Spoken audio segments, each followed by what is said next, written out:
ਤਾਂ Punjab talk channel ਦੇਖ ਰਹੇ ਦਰਸ਼ਕਾਂ ਦਾ ਸਵਾਗਤ। ਮੈਂ ਹਾਂ ਕਮਲਜੀਤ ਸਿੱਧੂ। ਪ੍ਰੋਗਰਾਮ ਖਾਸ ਖਬਰ ਦੇ ਨਾਲ ਦੋਸਤੋ ਹਾਜ਼ਰ ਹਾਂ। ਦੋ ਖਬਰਾਂ ਦੇ ਉੱਤੇ ਆਪਣੀ ਗੱਲਬਾਤ ਹੋਏਗੀ ਔਰ ਪਹਿਲੀ ਖਬਰ ਜਿਹੜੀ ਹੈ ਸਿੱਖਿਆ ਦੇ ਬਾਰੇ ਆਪਾਂ ਗੱਲ ਕਰਦੇ ਹਾਂ। ਅਸੀਂ ਸਾਰੇ ਜਣੇ ਪੜ੍ਹ ਕੇ ਆਏ ਹਾਂ ਸਿੱਖਿਆ ਦਾ ਜੋ ਅੱਜ ਮਿਆਰ ਹੈ, ਕਿਉਂਕਿ ਕਾਰਨ ਕੀ ਬਣਿਆ ਹੋਇਆ ਹੈ ਕਿ ਜਿਹੜੀ ਸਿੱਖਿਆ ਆ ਉਹ ਅੱਜ ਦੇ ਸਮੇਂ ਦੀ ਲੋੜ ਅਨੁਸਾਰ ਨਹੀਂ ਹੈਗੀ। ਇਸ ਕਰਕੇ ਲੋੜਾਂ ਤੋਂ ਵਿਰਵੀ ਹੈ ਸਿੱਖਿਆ, ਇਹਦੇ ਬਾਰੇ ਗੱਲਬਾਤ ਕਰਾਂਗੇ। ਅਤੇ ਦੂਸਰਾ ਜਿਹੜਾ ਆ ਇਨਸਾਨਾਂ ਦਾ ਬੇਹਿਸਾਬ ਲਾਲਚ ਹੈ। ਲਾਲਚ ਇੰਨਾ ਵੱਧ ਚੁੱਕਿਆ ਹੈ, ਇਸ ਲਾਲਚ ਦੇ ਪਿੱਛੇ ਕੀ ਕੁਛ ਜਿਹੜੇ ਆ ਜੁਗਾੜੀ ਲੋਕਾਂ ਨੇ ਕੰਮ ਕੀਤੇ ਆ, ਕਿੰਨੀ ਹਵਸ ਜਿਹੜੀ ਆ ਉਹ ਵੱਧ ਚੁੱਕੀ ਹੈ, ਇਸ ਦੇ ਉੱਤੇ ਗੱਲਬਾਤ ਹੋਏਗੀ। ਪਹਿਲੀ ਖਬਰ ਵੱਲ ਆਉਂਦੇ ਦੋਸਤੋ। ਗੱਲ ਜਦੋਂ ਸਾਡੀ ਸਿੱਖਿਆ ਦੀ ਆਉਂਦੀ ਆ ਤਾਂ ਸਿੱਖਿਆ ਦੇ ਮਾਮਲੇ ਦੇ ਵਿੱਚ ਪੰਜਾਬ ਸਕੂਲ ਐਜੂਕੇਸ਼ਨ ਬੋਰਡ ਦਾ ਮਹਾਰਾਜ ਦੀ ਬਾਣੀ ਦਾ ਉਹ ਜਿਹੜਾ ਸ਼ਬਦ ਵੀ ਚੇਤੇ ਆਉਂਦਾ, ਜਿਸ ਦੇ ਉਚਾਰਨ ਕਰਦਿਆਂ ਅਸੀਂ ਖੁਸ਼ ਹੋ ਜਾਈਦਾ ਸੀਗਾ ਕਿ ਫੈਲੇ ਵਿੱਦਿਆ ਚਾਨਣ ਹੋਏ। ਹੁਣ ਵਿੱਦਿਆ ਦਾ ਚਾਨਣ ਤਾਂ ਆ ਕਿ ਜੇ ਉਹ ਸਮੇਂ ਦੇ ਅਨੁਸਾਰ ਅੱਜ ਚੰਗੇ ਤਰੀਕੇ ਨਾਲ ਦਿੱਤੀ ਜਾ ਰਹੀ ਹੋਵੇ, ਔਰ ਸਭ ਤੋਂ ਵੱਡੀ ਗੱਲ ਇਹ ਹੈ ਕਿ ਸਿੱਖਿਆ ਜਿਹੜੀ ਆ ਉਹ ਸਮੇਂ ਮੁਤਾਬਕ ਜਿਹੜੀ ਆ ਉਹ ਤੁਹਾਡੀਆਂ ਲੋੜਾਂ ਵੀ ਪੂਰੀ ਕਰਦੀ ਹੋਵੇ। ਪਰ ਅੱਜ ਦੀ ਜਿਹੜੀ ਸਿੱਖਿਆ ਆ ਉਹ ਸਿੱਖਿਆ ਉਹੀ ਹੈ ਕਿ ਜੋ ਪੈਟਰਨ ਹੁਣ ਤੱਕ ਚੱਲਦਾ ਆ ਰਿਹਾ ਪਿਛਲੇ ਲੰਬੇ ਅਰਸੇ ਤੋਂ 3-4 ਦਹਾਕਿਆਂ ਤੋਂ ਦੇਖਦੇ ਹਾਂ, ਉਹੀ ਇਤਿਹਾਸ ਹੈ, ਉਸੇ ਤਰ੍ਹਾਂ ਦੀ ਸਾਇੰਸ ਹੈ, ਉਸੇ ਤਰ੍ਹਾਂ ਹੀ ਉਹ ਸਾਰਾ ਕੁਛ ਹੈ ਜਿਹੜਾ ਪੜ੍ਹਾਇਆ ਜਾ ਰਿਹਾ। ਪਰ ਉਹ ਚੀਜ਼ਾਂ ਆਮ ਤੌਰ 'ਤੇ ਅਸੀਂ ਵੇਖਦੇ ਹਾਂ ਪੰਜਾਬੀ ਹੈ, ਉਸ ਤੋਂ ਬਾਅਦ ਅੰਗਰੇਜ਼ੀ ਹੈ, ਹਿੰਦੀ ਹੈ, ਫਿਰ ਸਾਡੇ ਕੋਲੇ ਆਉਂਦੇ ਜੀ ਸਮਾਜਿਕ ਸਿੱਖਿਆ ਯਾਨੀ ਕਿ ਸੋਸ਼ਲ ਸਟੱਡੀ ਹੈ, ਫਿਰ ਅਸੀਂ ਉਸ ਤੋਂ ਬਾਅਦ ਆ ਜਾਂਦੇ ਹਾਂ ਜੀ ਸਰੀਰਕ ਸਿੱਖਿਆ ਦਾ ਹੈਗਾ, ਫਿਰ ਹਿੰਦੀ ਦੀ ਕਲਾਸ ਕੋਈ ਲਾਉਣੀ ਆ, ਇਸੇ ਤਰ੍ਹਾਂ ਜਿਹੜੀ ਸਾਇੰਸ ਆ ਉਹਦੀ ਗੱਲ ਕਰ ਲੈਂਦੇ ਹਾਂ। ਇਹ ਸਾਰੀਆਂ ਸਿਲੇਬਸ ਦੇ ਵਿੱਚ ਇੰਨੇ ਕੁ ਸਬਜੈਕਟ, ਇੰਨੇ ਕੁ ਵਿਸ਼ੇ ਆ, ਆਪਸ਼ਨਲ ਵਿਸ਼ੇ ਕੁਝ ਹੋਰ ਵੀ ਆ ਜਾਂਦੇ ਆ, ਹੈ ਨਾ। ਪਰ ਜਦੋਂ ਕੁੱਲ ਮਿਲਾ ਕੇ ਅਸੀਂ ਪੜ੍ਹ ਲਿਖ ਕੇ ਬਾਹਰ ਨਿਕਲਦੇ ਹਾਂ ਦੋਸਤੋ, ਅਤੇ ਉਸ ਤੋਂ ਬਾਅਦ ਜਦੋਂ ਅਸੀਂ ਫਿਰ ਕੰਮਕਾਰ ਬਾਰੇ ਸੋਚਦੇ ਹਾਂ ਕਿ ਆਪਦਾ ਰੁਜ਼ਗਾਰ ਘਰ ਕਿਵੇਂ ਤੋਰਨਾ ਆ, ਜੇ ਅਸੀਂ ਕਿਤੇ ਅਗਾਂਹ ਵੱਡਾ ਕੋਰਸ ਕਰਕੇ ਜਾਂ ਕੋਈ ਅਫਸਰਸ਼ਾਹੀ ਦਾ ਕੋਰਸ ਕਰਕੇ ਜਾਂ ਫਿਰ ਕੋਈ ਸਪੈਸ਼ਲ ਕੋਰਸ ਜਿਹੜਾ ਆ ਜਾਂ ਇੰਜੀਨੀਅਰ ਦਾ ਆ ਜਾਂ ਫਿਰ ਮੈਡੀਕਲ ਲਾਈਨ ਦਾ, ਉਹਦੇ ਵਿੱਚ ਜਾ ਕੇ ਤਾਂ ਪੜ੍ਹਾਈ ਕਰ ਲੈਣੀ ਉਹ ਵੱਖਰੀ ਗੱਲ ਆ ਕਿ ਉਸੇ 'ਚ ਹੀ ਉਹਨਾਂ ਨੇ ਕੰਮ ਕਰਨਾ। ਪਰ ਜਿਹੜੀ ਸਾਡੀ ਆਮ ਪੜ੍ਹਾਈ ਹੈ, ਜਿਹਨੇ ਸਾਨੂੰ ਇੱਕ ਪੜ੍ਹਿਆ ਲਿਖਿਆ ਸਮਾਜ ਦੇਣਾ ਸੀ, ਜਿਹੜਾ ਆਪਦਾ ਕੰਮ ਵੀ ਖੋਲ੍ਹ ਸਕਦਾ ਸੀਗਾ, ਪਰ ਉਸ ਤੋਂ ਜਿਹੜੀ ਸਾਡੀ ਸਿੱਖਿਆ ਆ ਉਹ ਬਿਲਕੁਲ ਵਿਰਵੀ ਹੈ, ਉਸ ਤੋਂ ਹੀਣੀ ਹੈ। ਕਿਸੇ ਵੀ ਘਰ ਸੂਬੇ ਦੀ ਗੱਲ ਕਰ ਲਓ, ਦੇਸ਼ ਦੀ ਗੱਲ ਕਰ ਲਓ, ਉਸ ਦੇ ਵਿਕਾਸ ਵਾਸਤੇ ਕੋਈ ਨੀਤੀ ਜਿਹੜੀ ਹੈ ਉਹ ਘੜੀ ਜਾਣੀ ਚਾਹੀਦੀ। ਇਸ ਨੀਤੀ ਨੂੰ ਹੋਂਦ ਵਿੱਚ ਲਿਆਉਣ ਤੋਂ ਪਹਿਲਾਂ ਇਸ ਦੇ ਸਾਰੇ ਪਹਿਲੂਆਂ ਨੂੰ ਵਿਚਾਰਨਾ ਬਹੁਤ ਜ਼ਰੂਰੀ ਹੁੰਦਾ ਆ। ਨੀਤੀ ਦੀ ਬਣਤਰ ਅਤੇ ਬਣਤਰ ਤੋਂ ਅੱਗੇ ਇਸ ਦੀ ਤੋਰ ਜਿਹੜੀ ਹੈ ਉਹ ਤੈਅ ਕੀਤੀ ਜਾਂਦੀ ਹੈ। ਇਸ ਨੂੰ ਅਮਲ ਵਿੱਚ ਲਿਆਉਣ ਲਈ ਕਿਹੜੀਆਂ ਜ਼ਰੂਰਤਾਂ ਹੁੰਦੀਆਂ, ਇਹਨਾਂ ਦੀ ਪੂਰਤੀ ਵਾਸਤੇ ਹਾਸਲ ਵਸੀਲਿਆਂ ਅਤੇ ਉਹਨਾਂ ਦੀ ਪੂਰਤੀ ਬਾਰੇ ਵਿਚਾਰ ਕਰਨ ਤੋਂ ਬਿਨਾਂ ਵਿਚਰਨਾ ਹਵਾ ਵਿੱਚ ਕਹਿੰਦੇ ਨਾ ਤਲਵਾਰ ਮਾਰਨ ਵਾਲੀ ਗੱਲ ਹੁੰਦੀ ਹੈ। ਅਤੇ ਅਸੀਂ ਜਦੋਂ ਪੰਜਾਬ ਦੀਆਂ ਸਰਕਾਰਾਂ ਦੀ ਸਿੱਖਿਆ ਪ੍ਰਤੀ ਨੀਤੀ ਵਿਹੂਣੀ ਪਹੁੰਚਵੰਨੀ ਦੋਸਤੋ ਨਜ਼ਰ ਮਾਰਦੇ ਹਾਂ ਨਾ, ਤਾਂ ਇਸ ਸਿੱਟੇ 'ਤੇ ਪਹੁੰਚਦੇ ਹਾਂ ਕਿ ਪੰਜਾਬ ਦੀਆਂ ਸਰਕਾਰਾਂ ਨੇ ਸਿੱਖਿਆ ਨੂੰ ਗੰਭੀਰਤਾ ਨਾਲ ਲਿਆ ਹੀ ਨਹੀਂ ਕਦੇ। ਇਸ ਬਾਬਤ ਵਿਸ਼ੇਸ਼ ਉਪਰਾਲੇ ਕੀਤੇ ਨਹੀਂ ਹੈ। ਸਿੱਖਿਆ ਪ੍ਰਤੀ ਪੰਜਾਬ ਸਰਕਾਰ ਦੀ ਪਹੁੰਚ ਨੂੰ ਜਾਂ ਤਾਂ ਤਜਰਬੇ ਕਰਨ ਵਾਲੀ ਆਖਿਆ ਜਾ ਸਕਦਾ ਹੈ, ਜਾਂ ਫਿਰ ਕੇਵਲ ਫੋਕੀ ਸ਼ੋਹਰਤ ਖੱਟਣ ਵਾਸਤੇ ਕੀਤੇ ਜਾਣ ਵਾਲੇ ਕੰਮ ਤਹਿਤ ਇਸ ਨੂੰ ਰੱਖਿਆ ਜਾ ਸਕਦਾ ਹੈ, ਅਤੇ ਬਹੁਤ ਵਾਰੀ ਇਹ ਸਿਆਸੀ ਦਬਦਬੇ ਅਧੀਨ ਵੀ ਰਖੀਂਦੀ ਦੇਖੀ ਜਾ ਸਕਦੀ ਹੈ। ਸਿਆਸੀ ਚਾਹਤ ਦੀ ਪੂਰਤੀ ਵਾਸਤੇ ਬਿਨਾਂ ਲੋੜ ਤੋਂ ਸਕੂਲ ਖੋਲ੍ਹੇ ਵੀ ਜਾਂਦੇ ਆ।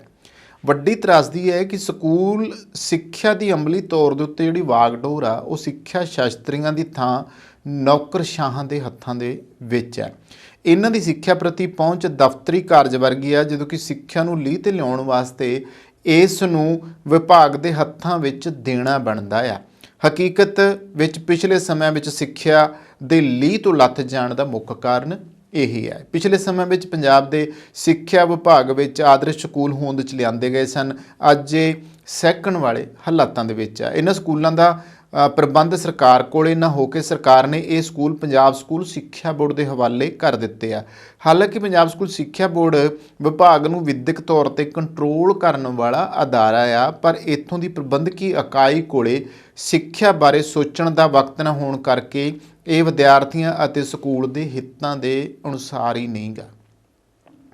ਦੂਜੀ ਗੱਲ, ਇਸ ਤੋਂ ਬਾਅਦ ਮੈਰੀਟੋਰੀਅਸ ਸਕੂਲ ਬਣਾਏ ਗਏ ਆ, ਇਹਨਾਂ ਸਕੂਲਾਂ ਦਾ ਮੰਤਵ ਪੜ੍ਹਨ ਵਿੱਚ ਹੁਸ਼ਿਆਰ ਵਿਦਿਆਰਥੀਆਂ ਨੂੰ ਉੱਚ ਪਾਏ ਦੀ ਸਿੱਖਿਆ ਜਿਹੜੀ ਆ ਉਹ ਮੁਹੱਈਆ ਕਰਵਾਉਣਾ ਸੀ। ਸਰਕਾਰ ਵੀ ਇਹਨਾਂ ਸਕੂਲਾਂ ਦੇ ਖੋਲ੍ਹਣ ਪਿੱਛੇ ਨੀਤੀ ਰਹਿਤ ਨੀਤ ਜਿਹੜੀ ਆ ਉਹ ਅਸੀਂ ਦੇਖ ਸਕਦੇ ਹਾਂ। ਇਹਨਾਂ ਸਕੂਲਾਂ ਵਿੱਚ ਅਧਿਆਪਕ ਅਤੇ ਪ੍ਰਿੰਸੀਪਲ ਹੀ ਰੈਗੂਲਰ ਨਹੀਂ ਰੱਖ ਸਕੇ ਹਜੇ ਤੱਕ। ਇਸ ਤਰ੍ਹਾਂ ਸਿੱਖਿਆ ਵਿਭਾਗ ਨੂੰ ਇਹ ਵੀ ਪਤਾ ਨਹੀਂ ਲੱਗ ਸਕਿਆ ਕਿ ਇਹਨਾਂ ਸਕੂਲਾਂ ਵਿੱਚ ਕਿਹੜੇ ਵਿਦਿਆਰਥੀ ਅਤੇ ਕਿਸ ਤਰ੍ਹਾਂ ਦੇ ਦਾਖਲ ਕਰਨੇ ਆ। ਉਹ ਸਿੱਖਿਆ ਦੇ ਮਿਆਰ ਨੂੰ ਹੀ ਬਰਕਰਾਰ ਰੱਖਣ ਵਿੱਚ ਸਫਲ ਨਹੀਂ ਹੋਏ ਤੇ ਅੱਜ ਇਹ ਸਕੂਲ ਵੀ ਮੰਦੇ ਹਾਲ ਦੇ ਵਿੱਚ ਨੇ। ਪਿਛਲੀ ਸਰਕਾਰ ਸਮੇਂ ਸਮਾਰਟ ਸਕੂਲ ਹੋਂਦ ਵਿੱਚ ਲਿਆਂਦੇ ਗਏ ਸੀਗੇ। ਅਮਲੀ ਤੌਰ ਤੇ ਦੇਖਿਆ ਜਾਵੇ ਤਾਂ ਇਹਨਾਂ ਸਕੂਲਾਂ ਦੀ ਸਥਾਪਨਾ ਦਾ ਕੋਈ ਮੰਤਵ ਹੀ ਨਹੀਂ ਸੀਗਾ, ਸਗੋਂ ਸਕੂਲਾਂ ਦੇ ਕੰਧਾਂ ਕੌਲਿਆਂ ਨੂੰ ਰੰਗ ਰੋਗਨ ਕਰਕੇ ਇਸ ਤੇ ਤਸਵੀਰਾਂ ਵਾਹ ਕੇ ਐਂ ਕੀਤਾ ਪਿਆ ਨਾ, ਅਸੀਂ ਦੇਖਦੇ ਪਏ ਵੀ ਬੜਾ ਸੋਹਣਾ ਸਕੂਲ ਬਣਾਤਾ ਜੀ। ਸਕੂਲ ਤਾਂ ਬਣਾਤਾ ਪਰ ਸਿੱਖਿਆ ਦਾ ਢਾਂਚਾ ਤਾਂ ਉਹੀ ਆ, ਸਿੱਖਿਆ ਨੀਤੀਆਂ ਦੇ ਵਿੱਚ ਤਾਂ ਕੋਈ ਫਰਕ ਨਹੀਂਗਾ। ਉਹ ਇਸ ਤਰ੍ਹਾਂ ਦੀ ਸਿੱਖਿਆ ਤਾਂ ਉੱਥੇ ਦਿੱਤੀ ਨਹੀਂ ਜਾ ਰਹੀ ਜਿਹੜੀ ਵਿਦਿਆਰਥੀ ਨੂੰ ਭਵਿੱਖ ਦੇ ਵਿੱਚ ਕਾਮਯਾਬ ਕਰਨ ਵਾਲੀ ਹੋਵੇ। ਤਾਂ ਅੱਗੇ ਇਹਨਾਂ ਦਾ ਕੋਈ ਮਕਸਦ ਨਹੀਂ ਮਿੱਥਿਆ ਗਿਆ, ਸਿਰਫ ਰੰਗ ਰੋਗਨ ਕਰਕੇ ਸਕੂਲ ਸਜਾ ਹੀ ਦਿੱਤੇ ਆ, ਸਿਰਫ ਮਾਡਲ ਇਦਾਂ ਦਾ ਬਣਾ ਦਿੱਤਾ ਹੈ, ਹੋਰ ਕੁਛ ਨਹੀਂਗਾ। ਸਕੂਲ ਮੁਖੀਆਂ ਨੂੰ ਆਪਣੇ ਵਸੀਲਿਆਂ ਨਾਲ ਸਕੂਲਾਂ ਨੂੰ ਸਮਾਰਟ ਬਣਾਏ ਜਾਣ ਸੰਬੰਧੀ ਹੁਕਮ ਭੇਜੇ ਗਏ ਤਾਂ ਸਕੂਲ ਮੁਖੀਆਂ ਨੇ ਕੰਧਾਂ ਨੂੰ ਰੰਗ ਰੋਗਨ ਕਰਕੇ ਇਹ ਸਮਾਰਟ ਬਣਾ ਦਿੱਤੇ ਗਏ। ਤੇ ਸਮਾਰਟ ਸਕੂਲ ਦਾ ਰੋਣਾ ਤਾਂ ਇਸ ਗੱਲ ਤੋਂ ਦੇਖਿਆ ਜਾ ਸਕਦਾ ਹੈ ਕਿ ਇੱਥੇ ਸਕੂਲ ਮੁਖੀਆਂ, ਅਧਿਆਪਕਾਂ ਤੇ ਹੋਰ ਅਮਲੇ ਦੀ ਹੀ ਘਾਟ ਹੈ। ਤੇ ਵਿਡੰਬਣਾ ਦੇਖੋ ਕਿ ਇਹਨਾਂ ਸਮਾਰਟ ਸਕੂਲਾਂ ਵਿੱਚ ਬੱਚੇ ਰੁਲਦੇ ਦੇਖੇ ਜਾ ਸਕਦੇ ਆ। ਤੁਸੀਂ ਮੇਰੇ ਕਹਿਣ ਨਾਲ ਨਹੀਂ, ਤੁਸੀਂ ਜਾ ਕੇ ਆਪ ਇਹਨਾਂ ਸਕੂਲਾਂ ਦੇ ਹਾਲਾਤ ਦੇਖੋ ਤਾਂ ਤੁਹਾਨੂੰ ਇਹਨਾਂ ਸਮਾਰਟ ਸਕੂਲਾਂ ਦੀ ਫੂਕ ਨਿਕਲਦੀ ਨਜ਼ਰ ਆ ਜਾਊਗੀ ਕਿ ਇਹ ਕਿੱਥੇ ਖੜੇ ਆ। ਪੜ੍ਹਾਈ ਦੀਆਂ ਆਧੁਨਿਕ ਤਕਨੀਕਾਂ ਤੋਂ ਵਿਹੂਣੇ ਇਹ ਸਮਾਰਟ ਸਕੂਲ ਆ। ਹੁਣ ਵਰਤਮਾਨ ਸਰਕਾਰ ਦੁਆਰਾ ਸਕੂਲ ਸਿੱਖਿਆ ਵਿੱਚ ਕ੍ਰਾਂਤੀ ਲਗਾਉਣ ਲਈ ਸਕੂਲ ਆਫ ਐਮੀਨੈਂਸ ਦਾ ਨਾਮ ਦੇਣ ਦੀਆਂ ਤਿਆਰੀਆਂ ਕੀਤੀਆਂ ਜਾ ਰਹੀਆਂ ਨੇ। ਪਰ ਇੱਕ ਸਵਾਲ ਵੱਡਾ ਆ ਕਿ ਸਰਕਾਰੀ ਸਕੂਲਾਂ ਦੇ ਵਿੱਚ ਇਹ ਵੰਡੀਆਂ ਕਿਉਂ ਪਾਈਆਂ ਜਾ ਰਹੀਆਂ ਆ। ਉਂਝ ਇਹ ਗੱਲ ਦਾਅਵੇ ਨਾਲ ਕੀਤੀ ਜਾ ਸਕਦੀ ਹੈ ਕਿ ਇਸ ਦਾ ਵੀ ਕੋਈ ਨਤੀਜਾ ਸਾਹਮਣੇ ਨਹੀਂ ਆਊਗਾ। ਹਕੀਕਤ ਦੇ ਤੌਰ ਤੇ ਪੰਜਾਬ ਦੇ ਸਰਕਾਰੀ ਸਕੂਲਾਂ ਦੇ ਹਾਲਾਤ ਇਹਨਾਂ ਵਿੱਚ ਪਾਈਆਂ ਜਾਣ ਵਾਲੀਆਂ ਕਮੀਆਂ ਦੀ ਤਲਾਸ਼ ਕਰਦਿਆਂ ਇਹਨਾਂ ਦੇ ਦੂਰ ਕੀਤੇ ਜਾਣ ਵਾਲੇ ਉਪਰਾਲੇ ਕਰਨਾ ਆ। ਵਿਸ਼ੇਸ਼ ਤੌਰ ਤੇ ਸਕੂਲਾਂ ਵਿੱਚ ਸਕੂਲ ਮੁਖੀਆਂ, ਅਧਿਆਪਕਾਂ ਤੇ ਹੋਰ ਅਮਲੇ ਦੀ ਘਾਟ ਦੂਰ ਕਰਨੀ ਇਸ ਦੀ ਤਰਜੀਹ ਹੋਣੀ ਚਾਹੀਦੀ ਹੈ। ਸਕੂਲ ਸਿੱਖਿਆ ਨੂੰ ਵਰਤਮਾਨ ਸਮੇਂ ਦੀਆਂ ਲੋੜਾਂ ਦੇ ਲੜ ਲਾਉਣਾ ਅਤੇ ਵਿਦਿਆਰਥੀਆਂ ਨੂੰ ਸਮੇਂ ਦੇ ਹਾਣੀ ਬਣਾਉਣਾ ਇਸ ਦੀ ਵੱਡੀ ਲੋੜ ਹੈ। ਤਾਂ ਪੰਜਾਬ ਦੀ ਸਿੱਖਿਆ ਜਿਹੜੀ ਆ ਅੱਜ ਵਿਸ਼ੇਸ਼ ਤਰ੍ਹਾਂ ਦੀ ਤਰਾਸਦਿਕ ਹਾਲਾਤ ਜਿਹੜੇ ਨੇ ਉਹਦੇ ਲਈ ਪੈਦਾ ਹੋਏ ਨੇ। ਪਹੁੰਚ ਵਾਲਿਆਂ ਤੋਂ ਬਿਨਾਂ ਵੀ ਬਾਕੀ ਪੰਜਾਬੀ ਇਹ ਸੋਚ ਕੇ ਆਪਣੇ ਬੱਚਿਆਂ ਨੂੰ ਆਈਲੈਟਸ ਕਰਵਾਉਂਦੇ ਪਏ ਆ, ਕਿਉਂਕਿ ਸਕੂਲਾਂ ਦੇ ਵਿੱਚ ਪੜ੍ਹਾਈ ਦਾ ਢਾਂਚਾ ਉਹ ਨਹੀਂ ਹੈਗਾ। ਦਾਅਵੇ ਬੇਸ਼ੱਕ ਸਰਕਾਰਾਂ ਜੋ ਮਰਜ਼ੀ ਹੋਣ, ਜੋ ਮਰਜ਼ੀ ਕਰ ਲੈਣ, ਪਰ ਢਾਂਚਾ ਵਿਗੜਿਆ। ਇਸ ਕਰਕੇ 10ਵੀਂ +2 ਤੋਂ ਬਾਅਦ ਜਿਹੜੇ ਆ ਆਪਦੇ ਬੱਚਿਆਂ ਨੂੰ ਆਈਲੈਟਸ ਕਰਵਾ ਰਹੇ ਆ ਮਾਪੇ ਕਿ ਉਹਨਾਂ ਨੂੰ ਬਾਹਰ ਭੇਜਿਆ ਜਾ ਸਕੇ ਕਿ ਉੱਥੇ ਜਾਂ ਤਾਂ ਉਹ ਪੜ੍ਹਾਈ ਕਰਨ ਜਾਂ ਫਿਰ ਉੱਥੇ ਕਮਾਈ ਕਰਨ, ਦੋ ਹੀ ਗੱਲਾਂ ਹੁੰਦੀਆਂ। ਪਹੁੰਚ ਵਾਲਿਆਂ ਤੋਂ ਬਿਨਾਂ ਜਿਹੜੇ ਬਾਕੀ ਪੰਜਾਬੀ ਜਿਵੇਂ ਹੁਣ ਬੱਚਿਆਂ ਨੂੰ ਆਈਲੈਟਸ ਕਰਵਾ ਰਹੇ ਆ, ਇੱਥੇ ਤਾਂ ਪੰਜਾਬ ਵਿੱਚ ਰੁਜ਼ਗਾਰ ਦਾ ਕੋਈ ਵਸੀਲਾ ਹੀ ਨਹੀਂ ਹੈ। ਇਸ ਲਈ ਬੱਚਿਆਂ ਦਾ ਜਿਹੜਾ ਬਾਹਰ ਜਾਣਾ ਆ ਉਹ ਜ਼ਰੂਰੀ ਹੈ।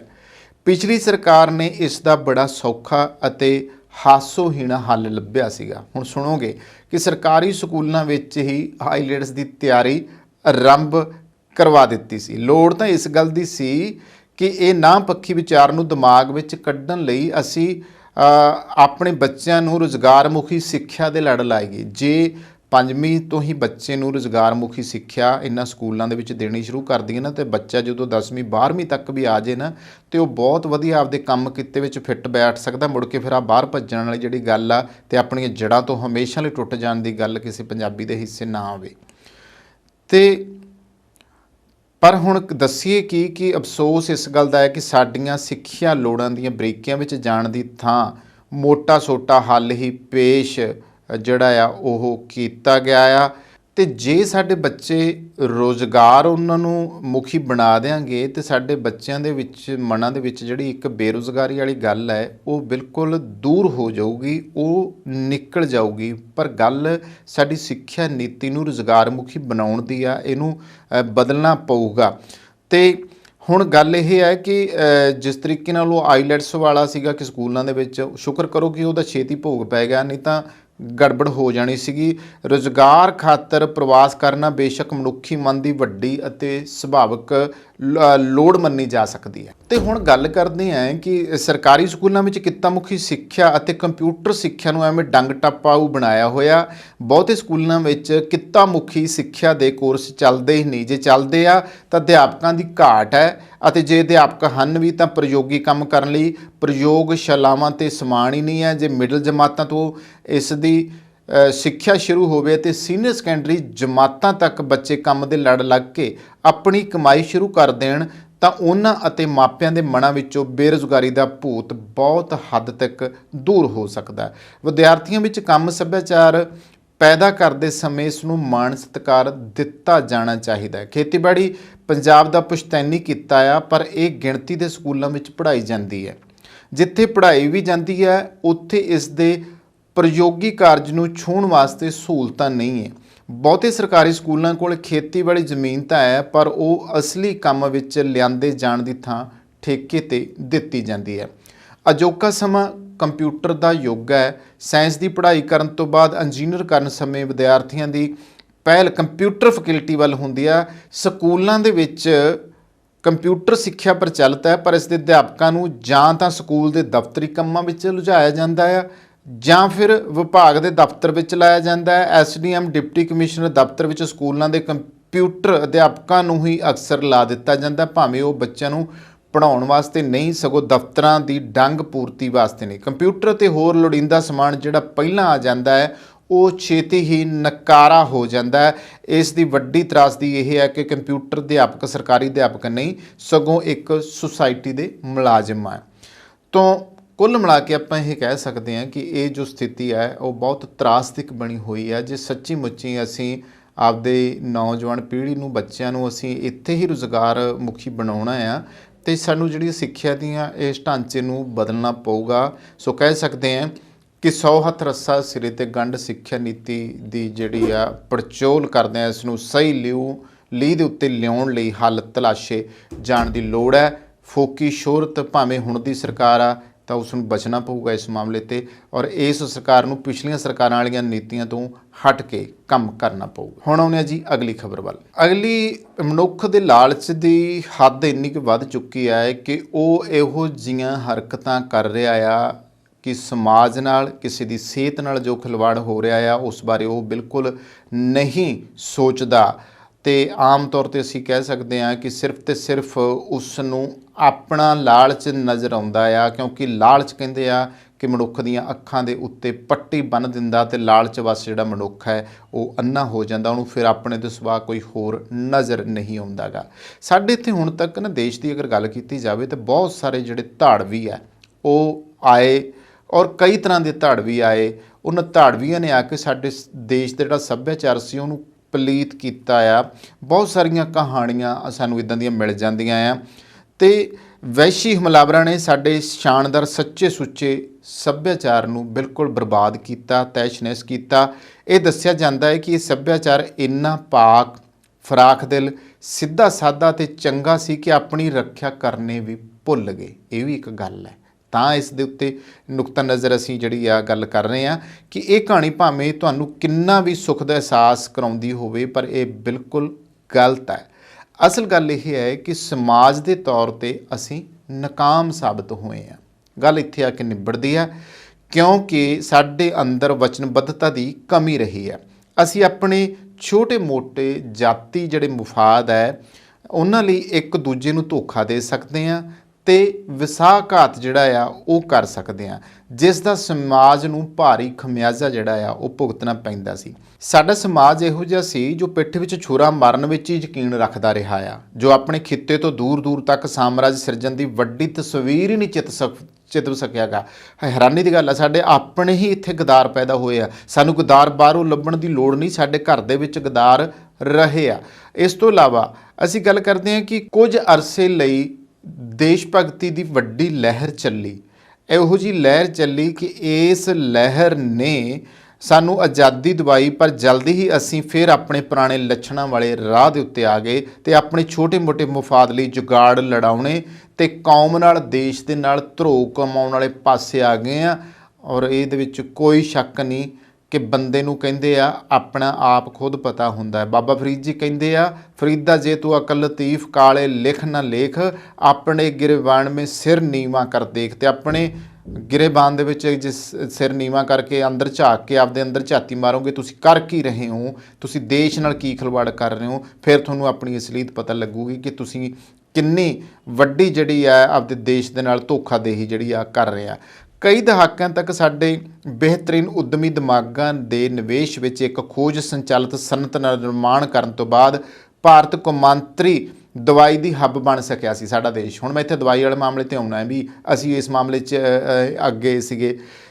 ਜੇ ਕਦੇ ਇਸ ਸਨਅਤ ਦੇ ਮੋਹਰੀਆਂ ਨੇ ਨਤੀਜੇ ਹਾਸਲ ਕਰਨ ਲਈ ਰਿਵਰਸ ਇੰਜੀਨੀਅਰ ਦਾ ਸਹਾਰਾ ਲਿਆ ਹੋਵੇਗਾ, ਉਹਨਾਂ ਇਹ ਚੀਜ਼ ਉੱਤਰ ਬਸਤੀਵਾਦੀ ਕਾਲ ਵਿੱਚ ਪਸਰੇ ਮੌਤ ਤੇ ਬਿਮਾਰੀਆਂ ਦੇ ਆਲਮ, ਆਤਮ ਵਿਸ਼ਵਾਸ, ਪੂੰਜੀ ਜਾਂ ਤਕਨੀਕੀ ਗਿਆਨ ਦੀ ਘਾਟ ਨਾਲ ਸਿੱਝਣ ਲਈ ਕੀਤਾ ਹੋਊਗਾ। ਸਾਡੇ ਸਿਆਸੀ ਅਕਾਵਾਂ ਵੱਲੋਂ ਪੱਛਮ ਦੇ ਫਾਰਮਾ ਫਰਮਾਨਾਂ ਅੱਗੇ ਨਤਮਸਤਕ ਹੁੰਦਿਆਂ ਬਹੁਤ ਛੇਤੀ ਹੀ, ਹਾਲਾਂਕਿ ਬੌਧਿਕ ਸੰਪਦਾ ਜਿਹੜੀ ਹੁੰਦੀ ਆ ਦਾ ਉਹਦਾ ਪ੍ਰਬੰਧ ਜਿਹੜਾ ਆ ਉਹ ਸਵੀਕਾਰ ਕਰ ਲਿਆ, ਤਾਂ ਵੀ ਸਾਡਾ ਜਿਹੜਾ ਦਵਾਈਆਂ ਦਾ ਖੇਤਰ ਸੀਗਾ ਉਹ ਅੱਗੇ ਵੱਧਦਾ ਫੁੱਲਦਾ ਰਿਹਾ, ਜੋ ਨਾ ਕੇਵਲ ਆਪਣੇ ਦੇਸ਼ ਲਈ ਸਸਤੀਆਂ ਦਵਾਈਆਂ ਤਿਆਰ ਕਰਨ ਦੇ ਸਮਰੱਥ ਬਣ ਸਕਿਆ, ਸਗੋਂ ਅਫਰੀਕੀ ਮਹਾਦੀਪ ਦੇ ਹੋਰ ਲੋੜਵੰਦ ਮੁਲਕਾਂ ਦੀਆਂ ਲੋੜਾਂ ਦੀ ਪੂਰਤੀ ਕਰਨ ਲਈ ਵੀ ਦਵਾਈਆਂ ਬਰਾਮਦ ਕਰਦਾ ਰਿਹਾ। ਔਰ ਸਾਡੇ ਇੱਥੇ ਦੇਖੋ ਵੀ ਬਹੁਤ ਸਾਰੇ ਜਿਹੜੇ ਆ ਫਾਰਮਾਸਿਊਟੀਕਲ ਵਰਕਸ ਕੰਪਨੀਆਂ ਦੇਸ਼ ਭਰ ਦੇ ਵਿੱਚ ਲੱਗੀਆਂ, ਜਿਨ੍ਹਾਂ ਤੋਂ ਬਹੁਤ ਟੌਪ ਦੀਆਂ ਦਵਾਈਆਂ ਬਣਦੀਆਂ ਰਹੀਆਂ ਨੇ।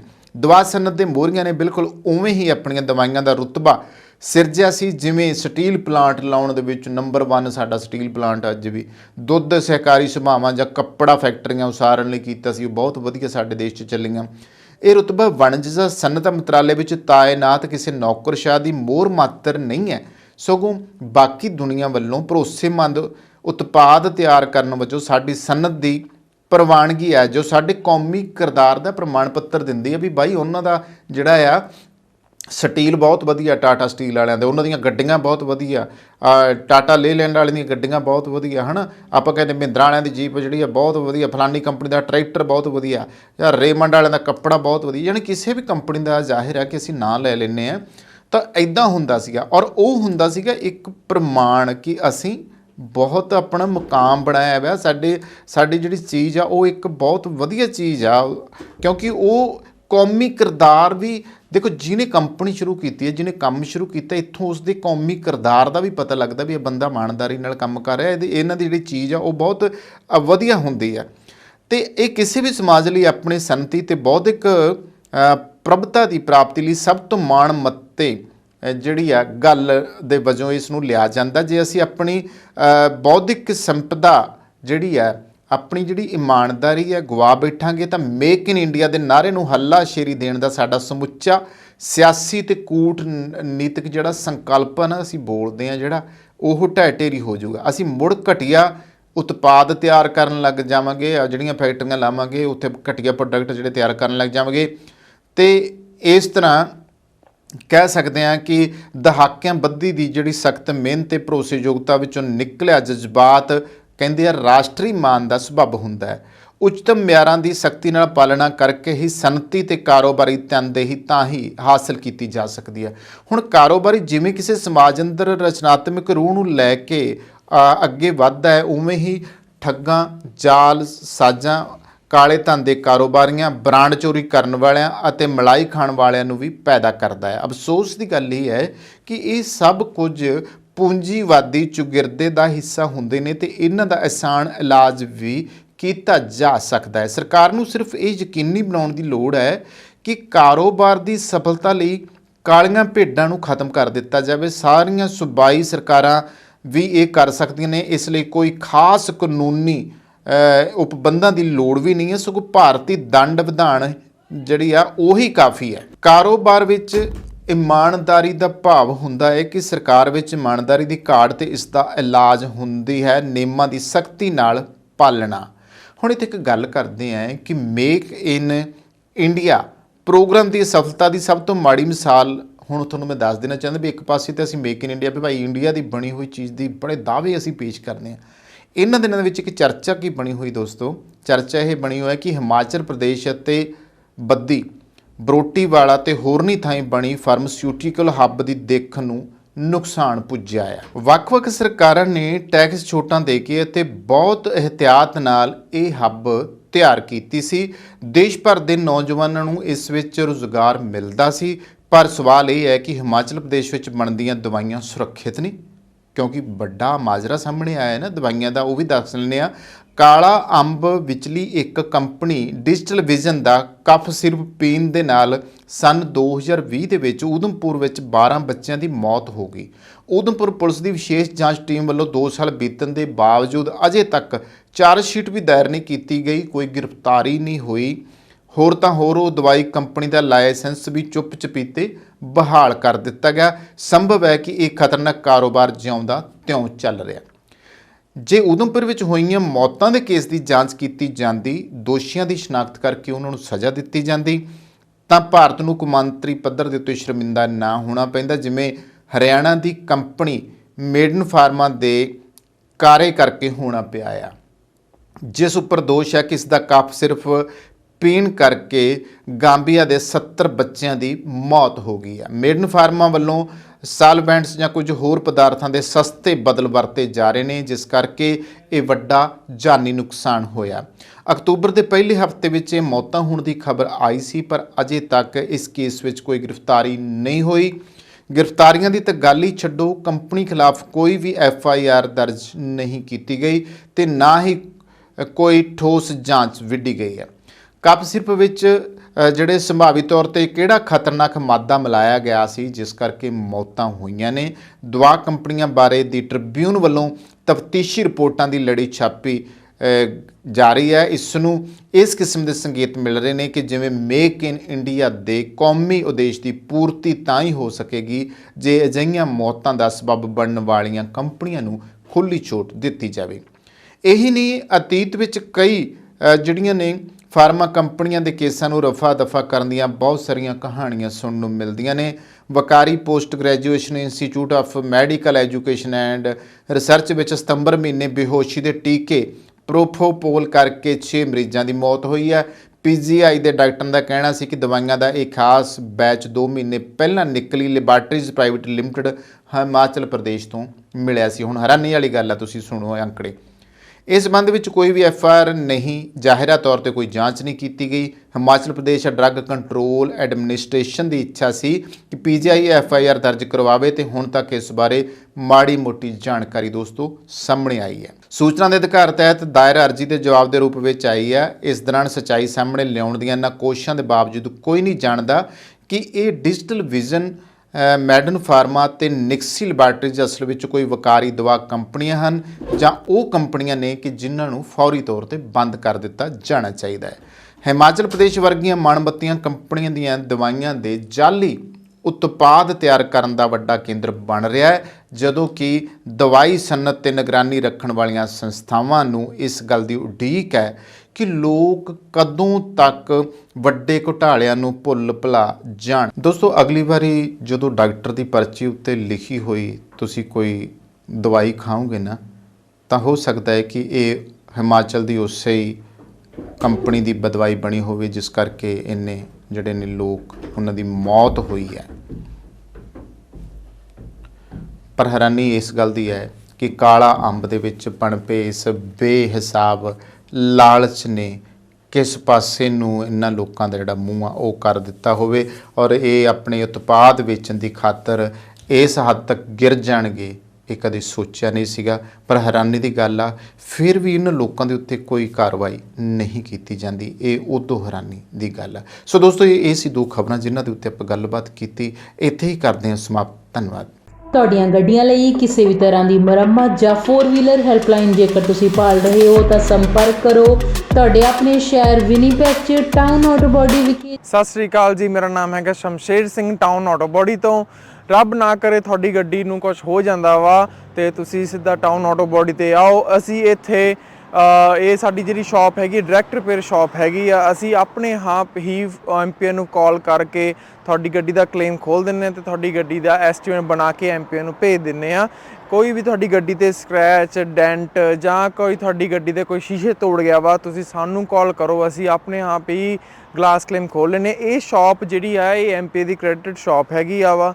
ਅਸੀਂ ਸਿੱਧੀ ਡਾਇਰੈਕਟ ਬਿਲਿੰਗ ਕਰਦੇ ਹਾਂ MPA ਨੂੰ। ਇੱਥੇ ਹੀ ਅਸੀਂ ਆਪ ਹੀ ਗਲਾਸ ਕਲੇਮ ਵੀ ਖੋਲ੍ਹਦੇ ਨੇ। ਤੁਹਾਨੂੰ ਗਲਾਸ ਕਲੇਮ ਖੋਲ੍ਹਣ ਦੀ ਫੋਨ ਦੀ ਲੋੜ ਨਹੀਂ ਹੈਗੀ, ਅਸੀਂ ਆਪਣੇ ਆਪ ਇੱਥੇ ਗਲਾਸ ਕਲੇਮ ਖੋਲ੍ਹਦੇ। ਜਦੋਂ ਤੱਕ ਤੁਹਾਡੀ ਗੱਡੀ ਇੱਥੇ ਸ਼ਾਪ ਤੇ ਰਹੂਗੀ ਉਦੋਂ ਤੱਕ ਅਸੀਂ ਕਾਰ ਰੈਂਟਲ ਵੀ ਦੇਵਾਂਗੇ। ਵੈਨ ਆ, ਟਰੱਕ, SUV, ਕੋਈ ਵੀ ਤੁਹਾਨੂੰ ਕਾਰ ਰੈਂਟਲ ਵੀ ਚਾਹੀਦੀ ਹੋਈ ਅਸੀਂ ਕਾਰ ਰੈਂਟਲ ਵੀ ਤੁਹਾਨੂੰ ਦੇਵਾਂਗੇ। ਆਪਣੀ ਸ਼ਾਪ ਲੋਕੇਸ਼ਨ ਹੈਗੀ ਹੈ 64 ਸਾਲਟਰ ਸਟਰੀਟ ਵਿਨੀਪੈਗ ਦੇ ਵਿੱਚ। ਜਿਵੇਂ ਤੁਹਾਨੂੰ ਪਤਾ ਹੀ ਹੈ ਸਨੋ ਆ ਰਹੀ ਹੈ ਵਿਨੀਪੈਗ ਦੇ ਵਿੱਚ, ਉਵੇਂ ਤੁਹਾਡੇ ਲਈ ਅਸੀਂ ਵਿੰਟਰ ਟਾਇਰ ਪ੍ਰੋਗਰਾਮ ਲੈ ਕੇ ਆਏ। MPA ਦਾ ਵਿੰਟਰ ਟਾਇਰ ਪ੍ਰੋਗਰਾਮ ਆ, ਉਹਦੇ ਵਿੱਚ $2000 ਤੱਕ ਤੁਹਾਨੂੰ MPA ਹੀ ਲੋਨ ਦਿੰਦੀ ਆ। ਵਿੰਟਰ ਟਾਇਰ ਪ੍ਰੋਗਰਾਮ ਵਿੱਚ ਅਲੋਏ ਵੀਲਸ, ਟਾਇਰ ਅਲਾਈਨਮੈਂਟ ਤੁਸੀਂ ਕਰਵਾ ਸਕਦੇ ਹੋ। ਕੋਈ ਵੀ ਤੁਹਾਨੂੰ ਜਾਣਕਾਰੀ ਦੀ ਲੋੜ ਆ ਤੁਸੀਂ ਸਾਨੂੰ ਜਦੋਂ ਮਰਜ਼ੀ ਫੋਨ ਕਰ ਲਓ 2044211300 ਤੇ, ਜਾਂ ਤੁਸੀਂ ਸਾਡੀ ਵੈਬਸਾਈਟ ਤੇ ਜਾ ਲਓ www.townautobody.ca। ਉਹਦੇ ਵਿੱਚ ਤੁਸੀਂ 24/7 ਲਾਈਵ ਚੈਟ ਤੁਸੀਂ ਏਜੰਟ ਦੇ ਨਾਲ ਕਰ ਸਕਦੇ ਹੋ। Thank you. ਹਾਂਜੀ, ਸਤਿ ਸ੍ਰੀ ਅਕਾਲ ਜੀ। ਮੇਰੀ ਗੱਡੀ ਦਾ ਇੱਥੇ ਇੱਕ ਡੈਂਟ ਜਿਹਾ ਪੈ ਗਿਆ ਸੀਗਾ। ਉਸ ਤੋਂ ਬਾਅਦ ਮੈਂ ਇਹਨਾਂ ਕੋਲ ਟਾਊਨ ਆਟੋ ਬੋਡੀ ਵਾਲਿਆਂ ਕੋਲ ਆਇਆ ਤੇ MPA ਤੋਂ ਕਲੇਮ ਲੈਣ ਤੋਂ ਬਾਅਦ ਇਹਨਾਂ ਕੋਲ ਗੱਡੀ ਆਪਾਂ ਨੇ ਰੱਖ ਦਿੱਤੀ ਤੇ ਥੋੜੀ ਦਿਨਾਂ ਦੇ ਵਿੱਚ ਇਹਨਾਂ ਨੇ ਗੱਡੀ ਮੇਰੀ ਪੂਰੀ ਚੰਗੀ ਤਰ੍ਹਾਂ ਮੁਕੰਮਲ ਕਰਕੇ ਸਹੀ ਕਰਕੇ ਦੇ ਦਿੱਤੀ ਹੈ। ਤੇ ਨਾਲ ਦੀ ਨਾਲ ਇਹਨਾਂ ਨੇ ਗੱਡੀ ਦੀ ਮੇਰੀ ਦੀ ਡਿਟੇਲਿੰਗ ਵੀ ਕਰਤੀ, ਧੋਤੀ ਤੇ ਗੱਡੀ ਪੂਰੀ ਲਿਸ਼ਕਾਤੀ ਤੇ ਬਹੁਤ ਵਧੀਆ ਜਿਹੜੀ ਆ ਕਸਟਮਰ ਸਰਵਿਸ ਵੀ ਦਿੰਦੇ ਨੇ। ਤੇ ਜੇਕਰ ਤੁਹਾਨੂੰ ਉਸ ਟਾਈਮ ਤੇ ਜੇਕਰ ਤੁਹਾਡੀ ਗੱਡੀ ਖਰਾਬ ਹੋਈ ਹੈ ਤੇ ਕੋਈ ਰੈਂਟਲ ਗੱਡੀ ਤੁਸੀਂ ਚਲਾਉਣ ਨੂੰ ਲੈਣੀ ਹੈ ਤੇ ਉਹ ਵੀ ਜਿਹੜੀ ਹੈ ਤੁਹਾਨੂੰ ਪ੍ਰੋਵਾਈਡ ਕਰ ਦਿੰਦੇ ਨੇ। ਮੈਂ ਤੁਹਾਨੂੰ ਹਾਈਲੀ ਰਿਕਮੈਂਡ ਕਰਾਂਗਾ ਵਿਨੀਪੈਗ ਏਰੀਆ ਦੇ ਵਿੱਚ ਜਾਂ ਤੁਸੀਂ ਕਿਸੇ ਹੋਰ ਲਾਗ ਪਾਸ ਦੇ ਏਰੀਆ ਦੇ ਵਿੱਚ ਤੁਹਾਡੀ ਗੱਡੀ ਆ ਖਰਾਬ ਹੁੰਦੀ ਹੈ, ਤੁਸੀਂ ਇਹਨਾਂ ਕੋਲ ਪਹੁੰਚੋ ਤੇ ਬਹੁਤ ਹੀ ਵਧੀਆ ਸਰਵਿਸ ਤੇ ਜਲਦੀ ਜਿਹੜੀ ਤੁਹਾਨੂੰ ਆ ਤੁਹਾਡੀ ਗੱਡੀ ਚਲਦੀ ਕਰਕੇ ਦੇ ਦਿੰਦੇ ਨੇ। ਥੈਂਕ ਯੂ ਜੀ। ਸਰਵਿਸ ਦਾ ਲਾਭ ਉਠਾਉਣ ਲਈ ਹੁਣੇ ਕੰਟੈਕਟ ਕਰੋ town auto body 64 Salter Street Winnipeg MB Canada Manitoba. ਸਾਡਾ ਕੰਟੈਕਟ ਨੰਬਰ ਹੈ +1204 421 1300।